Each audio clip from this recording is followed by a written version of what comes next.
Hey everyone, Keith McGinnis here with KCDC Designs out of Eagle, Nebraska.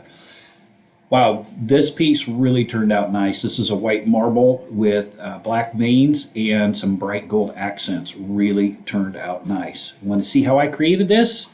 Stay tuned and enjoy the video.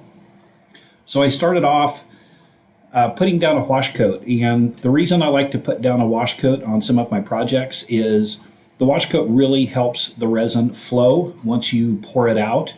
And so I'm using 3 ounces per square foot on this project. And I know when I pour out my individual colors, having that wash coat down there is really going to help them flow a lot better.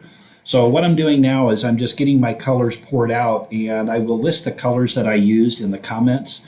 But I used a titanium white, pearl white, white metallic, and then I put some bling accents in there using some diamond shimmer and also Milky Way, which is a color by Bling It.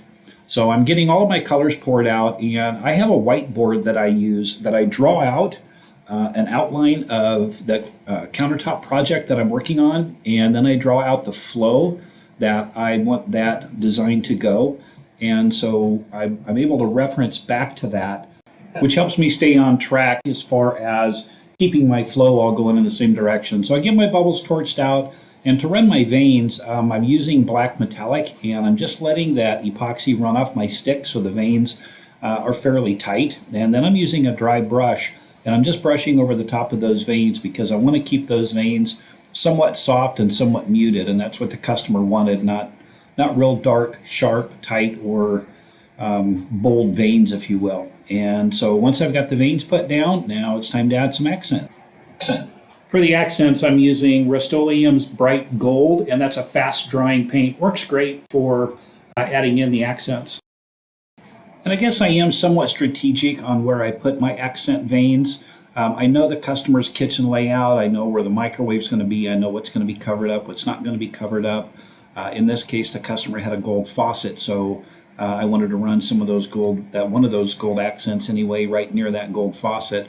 So take note of those undertones. They really, really look amazing, especially in person. And you'll note when I pour my colors out, I don't pour them out in a tiger stripe or a candy cane stripe method. I pour those out very randomly, so they don't have that candy stripe or candy cane stripe look to them. There's that gold accent vein that runs through that gold faucet. Those little things to me really make a big difference. And the customer noticed when we installed the countertop. So this is after the countertops have been installed. The customer still had needed to get the backsplash put up. But it really, really turned out nice. The undertones are that's the fun part for me. That's when the customer is standing over the top of the countertop, and that's when they're really able to see so much of that visual interest that you don't see from a distance, which keeps it from being and looking too busy. But those gold accents, watch when the glare gets in that gold accent, and look how it pops. It's really, really cool. I ended up putting Ultimate Top Coat gloss finish on that.